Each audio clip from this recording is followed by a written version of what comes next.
things first, I'ma say all the words inside my head. I'm fired up and tired of the way that things have been. Oh, Hi guys. I just received my package today, and guess what? It's really nice. So what is it? It's the air purifier. Woo! This one for my, room to while sleeping, cause so that my air will be purified. It's for my lungs. Wow. To breathe fresh air. So the brand is, how to say, Levoit. Levoit. Levoit. Levoit. Levoit, guys. Because Levoit is the best policy. Yung kable niya. Kasi it's so hard. It's so hard. Ano yung ability? Ay, gising on to ka naman. So guys, by the way, I am DJ. Can come now. And I'm now in Japan. So it's really big. So this is Levoit. So this is Levoit. Woo! So let's open this one. It's an air purifier. Whee!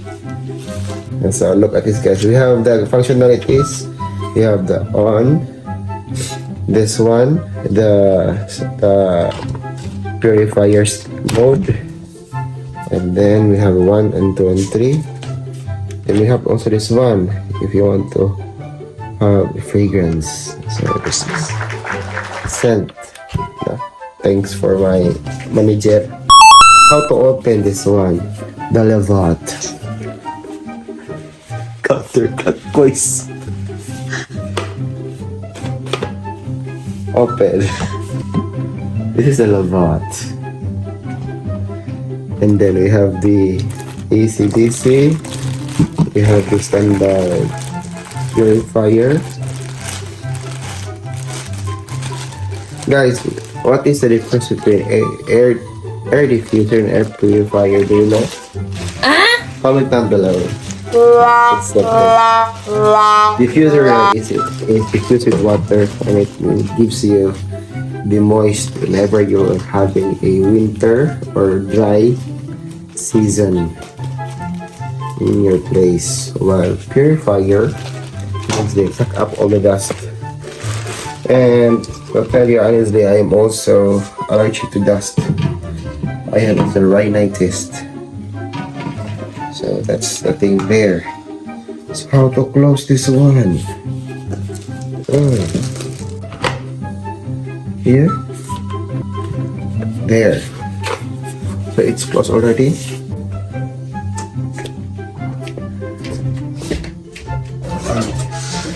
Sorry for the inconvenience. Oh my gosh! So we have here. Water.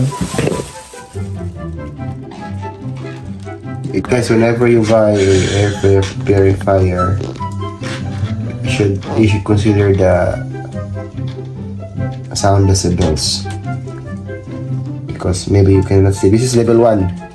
Can you hear anything? No, you can't, of course. This one, 2.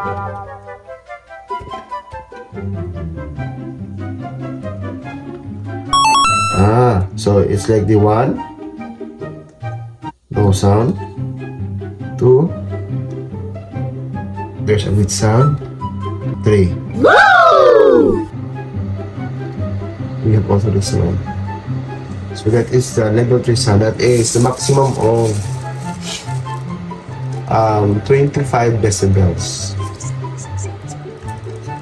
So comparing the size of how big it is, the Levoit is almost the same as a 1 liter or 2 liter water.